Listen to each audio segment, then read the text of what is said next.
American pharmaceutical company produces vaccine made in a lab in Belgium by two Turkish scientists.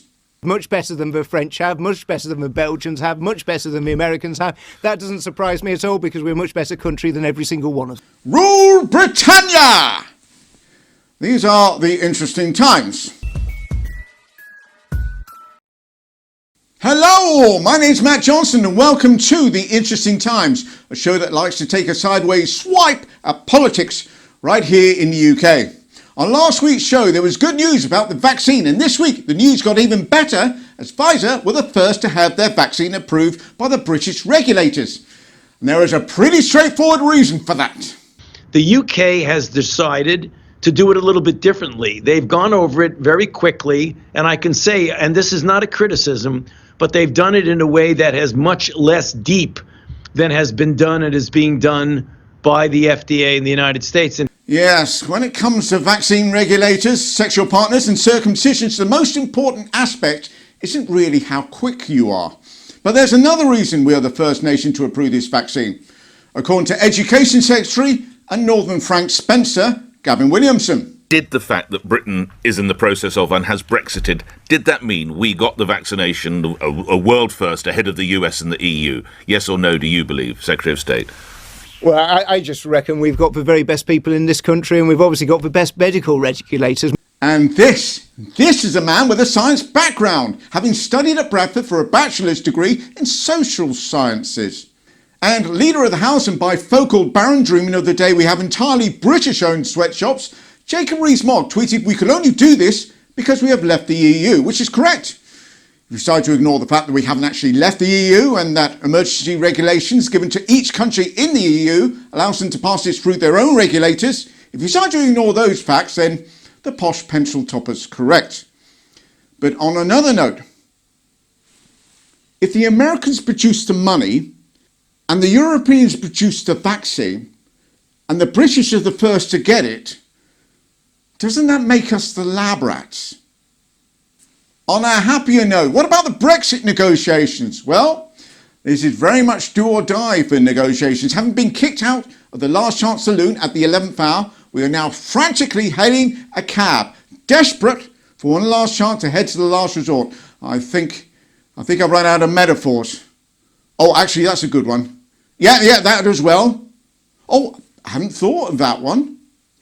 And for those worried that after the end of this year we will have queues of lorries coming in from the EU, don't worry, there won't be. But we thought, well, maybe we could, have enough time to get prepared. And there was a group of MEPs who turned their backs on the European anthem. So what's going to happen? Well, those hauliers are turning their taillights on Britain.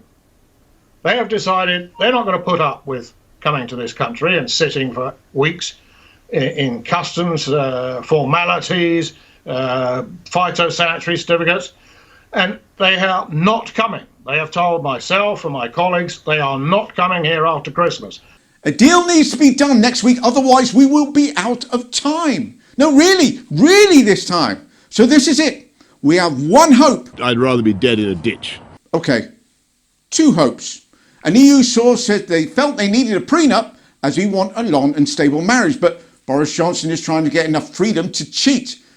Boy, do they know our shape-shifting creep of a Prime Minister. Boris, seen here asking if I have to dial 9 for an outside line and wondering why Dominic Cummings isn't answering him, has put himself front and centre by insisting that a deal can be done. They've got until Wednesday. That's when the finance bill gets brought before the House of Commons, and we go from law takers to law breakers.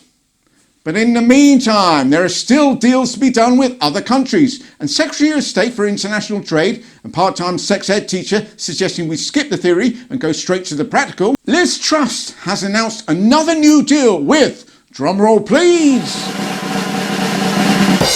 North Macedonia. And I'm going to attempt to answer the 4 questions you now have running around your head. Number 1, just north of Greece. It's applied, but Bulgaria is blocking its entry. Not much, they're pretty poor, but all in tourism figure fairly largely. And not sure if there ever was a South, East and West Macedonia. As for me, I'm clinging to any piece of good news I can and hoping that with the EU, this isn't goodbye, but simply Au revoir. au revoir, Michelle. Well, thank you all so much for watching, and if you are enjoying these vids, please don't forget to subscribe and hit all the notifications bell so you don't miss another. And I'll see you all next week. Take care.